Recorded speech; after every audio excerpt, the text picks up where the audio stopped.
Croeso nôl I gylch y Defaid ar gyfer dosbarthiadau. Unrhyw fryd pur Iseldir y Brodorol arall, Andrew Jones. Mae'r ymrwyeth yn parhau yma, yn dwi? Odi ma fe. Wel, dyna dosbarth chi'n holi amdani, yndych chi. Ond mae'n braf gweld y Norfolk Horn yma heddi. Chos oedd mae'r hyn yn bring iawn, bron am arw allan. A mae'n debyg, mae dyma gwreiddi'n y Defaid Suffolk. Yr South Down ar y ddafad hyn. A gofyn yna mae'r Suffolk wedi datblygu. Bron am arw mas yn gyfan gwbl, ond mae'n wneud ymdrechion I gael nhw'n ôl. Ond mae'n braf gweld nhw yma heddi, mae hon o ddafad hanesyddol os ymwneud chi. Paul Campbell o Gefneithin Llanelli sydd berchen ar honna. A wedyn o Gyfyrddin mae'r ddau arall yn y cylch yma. Yr Von Dyn, fe ar unig ynghannu hwnna'n gywir nawr? Von Dyn, ie. Biodd yna ddosbarthiadau ar gyfer y bryd yma, mae flynydde yn ôl.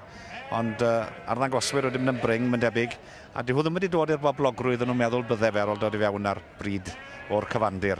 Ond mae rhywbeth yn nhw gynnig eto, chi'n gweld, mae'n rhai sy'n ei defnyddio nhw, yn meddwl byd ohonyn nhw. Wyna rhwydd iawn, ac ar ôl gael galetach na'r Charlie ag ati ar air brydiau'r cyfandir. A mae rhaid I ni esbonio, ond y dysborth yma, mae yna ddau gylch, un sydd wedi credydu a'r rhai sydd heb I credydu, a mae hwnna'n hanfodol bwysig bod ni'n cadw at y reolau yma yn y sioia. O, di mai wel, maen nhw'n gwed ymlaen llaw, chymod, bod nhw... Mae gofyn nhw I olchi dwylo cyn symud o un man i'r llall, ynddo fe.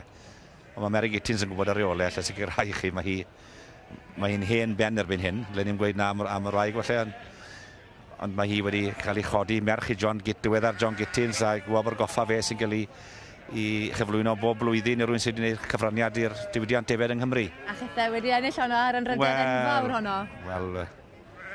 Wel, do, fi'n siwt ges iddi, ond... Chi wedi cyfrannu'n sylweddol dros y blynyddoedd i'r diwydiant Defaid sydd wedi bod yn gadeirydd NSA Cymru? Wel, do, credu mae siarad wedi gwneud fwy na dim byd arall, ynddo fe. Mae rhwyddach na gweithio a rhwyddach na Bridiau. Mae Bridiau yn gelfyddyd, mae arddangos yn gelfyddyd, ond dyn nhw'n ddim gen I wedi gwir, ynddo fe.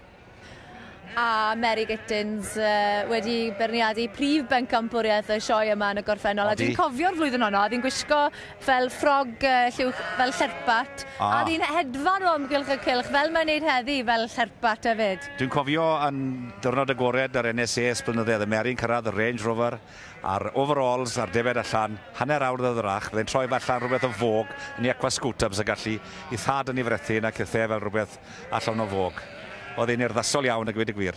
Mae yn bwysig bod chi'n cyflwyno'ch hunan hefyd wrth bod chi'n arddangos neu'n gwerthu. Mae'n gwneud gwahaniaeth mawr yn dweud. Odi mai, wel, mae rhai sy'n berniadu yma, ni'n gweithio ymlaen mewn gofalwch bod chi'n ateid ych chi. Mae'r rhaid anrhydedd I chi'n gael. Ac yma rhaid chi troi allan ar eich gorau. Os ydyn nhw'n mynd I briodas, mae'n gwisgo'i gorau ar un fath yma. Mae'r anrhydedd fwyaf gan nhw I feirniadu yn siol Llanelwedd, felly anrhydeddwch ar anrhydedd. A oedd Mary wastad yn neud. Geiriau doeth iawn. A dyna be ni'n gwneud hefyd gyda'r Defaid.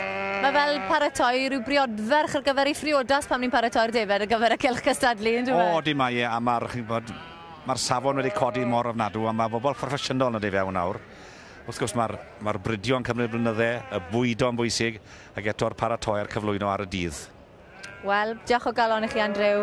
Yn ni gael hoi fach o gylch y Defaid o ddosbarth unrhyw fryd pur Iseldir y Brodorol ac fydden ni nôl I weld pwy fydd yn ennill yn hwyrach. Diolch o galon, Andrew. Yn nosbarth yr unrhyw fryd pur Iseldir y Brodorol arall, mae'r beirniad Mary Gittins nawr yn creu rhestr fer. Mae wedi gael nhw fynd yn rhydd, Andrew, a nawr yn tynnu nhw lan yn y drefn mae hi am weld nhw nawr. Y spotted Dutch ar hyn o bryd yn y safle cyntaf. Ond fi'n credu fe bydd Hansiod yn sefyll yn y safle gyntaf, fi'n meddwl, fi'n gweld bod rhywbeth ar cywirdeb ar ochr draw I gymharu â hwnna. Mae'n gywir, mae'n thradu, mae'r coesau'n iawn, a mae'n sefyll eitha urddasol. Mae'n bechod am ti'r gwlan diad gwyn wrth gwrs, ond dyna pa mae'n nad, yma pan mae bobl yn cadw nhw. Mae'n apelio at y llyged a'r bobl falle sydd yn y becso'n bris y gwlan. Maen nhw'n iawn. Dyw'r di ddim yn ddelfrydol ar gyfer y bwrdd glan yn dweud, ond yn ddiweddar mae pris y glan wedi gostwng yn sylweddol hefyd rhyw 50%. O, di wedi gostwng, chymod, mae'n anobeithiol gyda'r biodd tywysog Charles rhyw 5-6 mlynedd yn ôl ar campaign ffwl yr ymgyrch dros wlan. Nath bethau siapo prynu a nath ddefnyddio dylanwad I gael arian o Seland Newydd ac Australia. Nath lawer iawn o les, ond mae'n gwanhau eto, chi'n gweld. Ond blynyddoedd yn ôl, oedd y siec lan I fod talu rent y ffarm, ond dwi'n bell ohoni erbyn hyn. O, mae'n bell ohoni. pryn bod yn talu'r cneifwyr, chi'n gweld. A o dros y canrifodd, chi'n gweld, nhw wedi cael gwlan pur gwyn. A na siwt dath o Defaid Dion allan o ffasiwn yng Nghymru, ond chi'n gweld, mae dda bod rhaid i cael ei diogelu.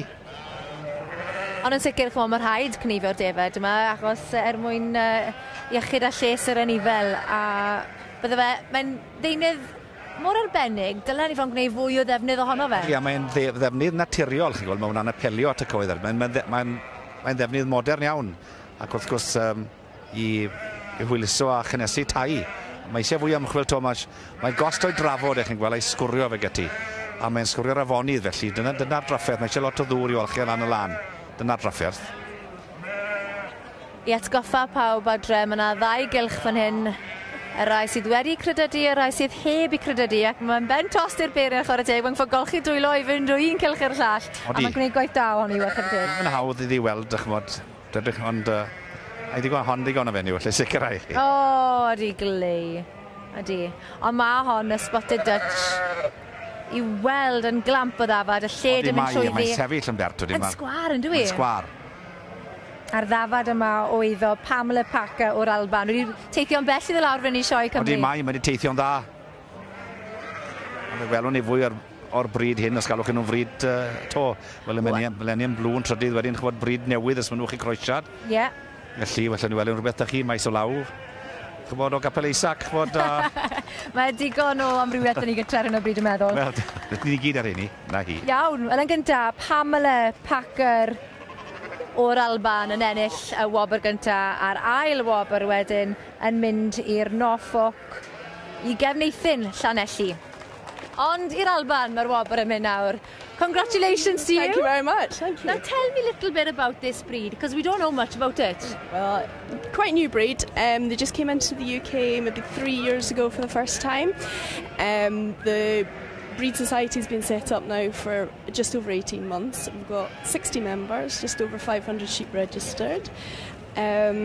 Yeah, it's going really well. They were originally used for grazing the dykes in Holland, so they are an old breed, but just, you know, recently coming back into fashion, really. So. Well, fantastic, and coming up on top here in the show. Yeah, fantastic. I'm absolutely delighted. Well, thank you for coming down to the Welsh Show. Thank you very much. Thank you. Ta-ra.